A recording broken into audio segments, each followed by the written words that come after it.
Kristus, Majelis Jemaat GKP Romangun bersama dengan tim multimedia mengucapkan selamat menjalani hari-hari kita bersama dengan Roh Kudus. Khususnya beberapa hari ini kita mendapat banyak sekali masa libur, dan kami yakin kalau masa libur itu juga dimanfaatkan bukan hanya untuk menyegarkan pikiran, pandangan, tapi juga harus digunakan untuk menyegarkan kerohanian kita.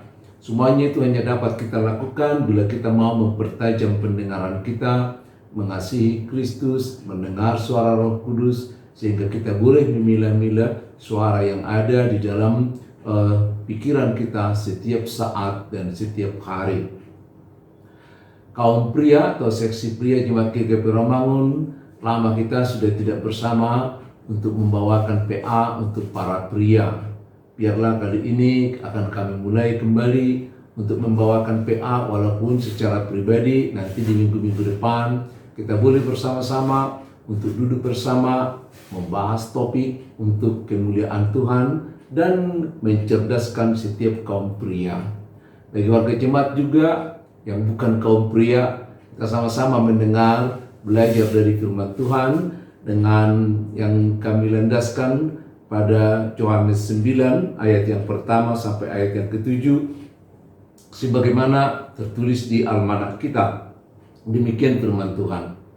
Waktu Yesus sedang lewat, ia melihat seorang yang buta sejak lahirnya. Murid-muridnya bertanya kepadanya, "Rabi, siapakah yang berbuat dosa, orang ini sendiri atau orang tuanya, sehingga ia dilahirkan buta?"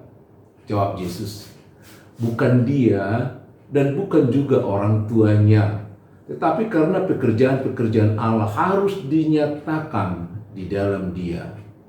Kita harus mengerjakan pekerjaan dia yang mengutus aku.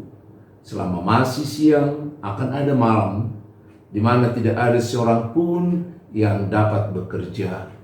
Selama aku di dunia ini, akulah terang dunia." Setelah ia mengatakan semuanya itu, ia meludah ke tanah dan mengaduk ludahnya itu dengan tanah, lalu mengoleskannya pada mata orang buta tadi dan berkata kepadanya, "Pergilah, basuhlah dirimu dalam kolam Siloam." Siloam artinya yang diutus. Maka pergilah orang itu, ia membasuh dirinya, lalu kembali dengan matanya sudah melek. Saudara-saudara, kita diingatkan tentang sebuah cerita. Saat Yesus berjalan dengan para murid-muridnya, mereka menemukan seorang pengemis di pinggir jalan yang buta sejak lahir. Karena dia buta dan dilihat oleh murid-murid itu, lalu mereka bertanya kepada Yesus seperti tadi. Kenapa mereka bertanya kepada Yesus tentang orang buta itu, siapakah yang berdosa? Karena menurut pandangan mereka sebagai orang-orang Yahudi, setiap kecelakaan, sesuatu yang tidak menyenangkan dalam hidup itu selalu karena dosa. Dosa siapa? Selalu ada yang bertanggung jawab menurut pikiran mereka. Oleh karena itu, penderitaan itu bagi mereka adalah karena dosa dari orang-orang tertentu, termasuk dari dosa Adam sebagai dosa keturunan. Kalau orang-orang Farisi atau murid-murid Yesus juga selalu menanyakan karena itu yang ada di dalam benak mereka, ternyata Yesus menanggapi lain. Ya, kalau kita baca di ayat yang pertama dan ayat yang kedua tadi dan ayat yang ketiga, Yesus mengatakan begini, "Bukan dia dan bukan juga orang tuanya, tetapi pekerjaan-pekerjaan Allah harus dinyatakan di dalam dia." Seolah-olah Yesus mengatakan begini, kamu jangan sembarang menghukum deh. Jangan selalu menghujat. Orang sakit selalu kita bilang, kadang-kadang kita bilang karena dosa. Apalagi kalau orang yang kita benci, kita anggap itu sebagai kualat, Tuhan menghukum dan lain sebagainya. Yesus mengatakan bukan demikian katanya.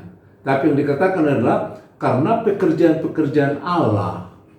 Ya, kalau Tuhan Yesus mengatakan demikian, dia mau mengerahkan pandangan para murid supaya membangun pengharapan lewat penderitaan tadi, membangun pengharapan dari orang yang buta itu melalui kebutaannya, membangun pengharapan juga dari kelemahan kita, membangun pengharapan juga dari kesengsaraan kita, membangun pengharapan dari kesengsaraan siapapun. Itu loh penghiburan itu loh kabar selamat itu.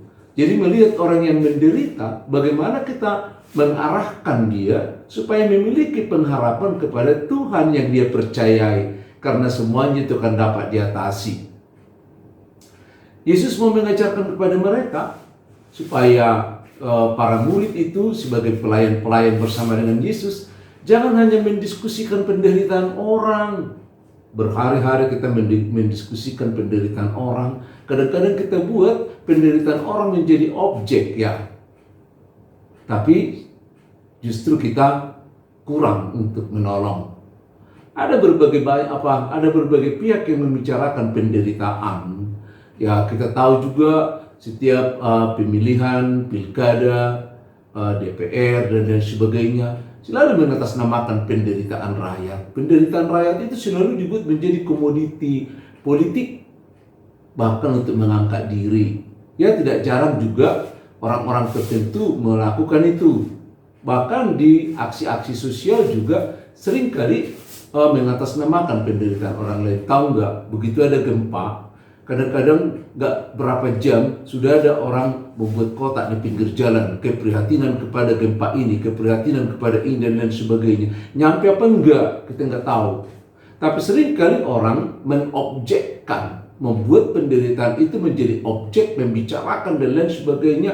Tapi seringkali tidak sampai menolong orang itu. Dan kita tahu juga banyak orang yang masuk penjara akibat dari mengumpulkan dana untuk orang-orang tertentu. Yesus ingatkan loh itu. Jadi kita diingatkan supaya kita tetap berupaya membantu. Bahkan dia diingatkan di ayat yang berikutnya, ayat yang keempat. Kita harus mengerjakan pekerjaan Dia mengutus aku selama masih siang.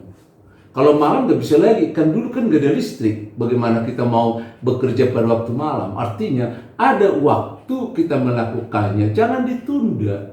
Ya, lakukanlah apa yang bisa kita lakukan kepada orang-orang tertentu. Jangan kita dikit-dikit menunda, dibicarakan dulu, angkat panitia dulu dan lain sebagainya.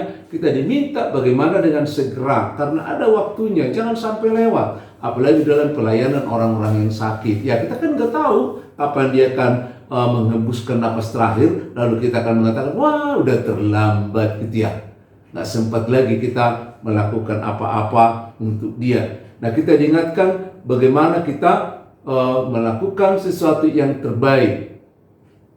Setelah mengatakan demikian, lalu Yesus meludah ke tanah, lalu tanahnya itu diaduk-aduk, kemudian ditempelkan, disapukan, dijamahkan kepada orang yang buta itu, dan kemudian disuruhnya ke Siloam. Kenapa ya? Dengan tanah dan ludah Tuhan Yesus lakukan itu. Kenapa? Dan kemudian menyuruh supaya ia pergi ke Siloam. Apa kepada yang lain kenapa dikatakan matamu sembuh, terbukalah Kutia? Kok bisa langsung melihat? Tapi kali ini diambil tanah, lalu kemudian disuruh masuk ke kolam Siloam. Saya teringat dengan peristiwa 2 Raja-Raja pasal yang ke-5, di mana Naaman yang menggunakan otaknya ketika dia datang kepada hamba Tuhan, seorang yang berpenyakit kudis, ya, penyakit kulit. Lalu ketika sang Nabi mengatakan, pergilah celupkan dirimu ke sungai Jordan. Lalu dia berkata begini, kenapa kalau hanya mau mandi, kenapa saya harus mandi di sungai Jordan yang kurang bersih ini? Di kampungku pun ada sungai, ada segala macam yang dimana bisa mandi, kenapa di sini gitu ya? Karena dia selalu menggunakan logika. Dia tidak menggunakan ketaatannya, dia tidak memahami bahwa Allah itu kalau berfirman, itulah sesungguhnya yang harus akan terjadi, yang akan kita ikuti. Lalu kepada orang yang buta ini juga diingatkan dengan ludah, dengan tanah yang diaduk, lalu dibuatkan ke matanya, disuruh ke Siloam, dan dia menunjukkan kesetiaan. Dia tidak berkomentar apa-apa. Lalu kemudian setelah pulang dari sana, dia sembuh, dia melihat. Dan itu yang kita lihat. Saudara-saudara, sebagai kaum pria, sebagai warga jemaat, sebagai anak-anak Tuhan, melalui cerita ini, melalui penyembuhan yang dilakukan oleh Tuhan Yesus, kita diminta mengubah pikiran tentang banyak penderitaan yang terjadi di dunia ini. Penderitaan-penderitaan itu diminta kepada kita supaya melalui penderitaan yang boleh kita lihat, bahkan yang kita derita sekalipun, mengarahkan kita kepada kuasa dan kebesaran Tuhan. Karena melalui penyakitku, karena melalui penderitaanku, melalui banyak hal yang boleh saya alami tidak sesuai dengan keinginanku, nampaknya dan rupanya dan pastinya kerajaan Allah, kuasa Tuhan akan nampak melalui itu. Dan ketika itu terjadi, maka muncullah kesaksian-kesaksian. Bukan hanya kesaksian kepada orang lain, tapi ketika itu terjadi, maka mulut kita juga tidak berhenti memuji dan memuliakan Tuhan. Karena kita tahu Allah sanggup mengatasi segala perkara. Shalom.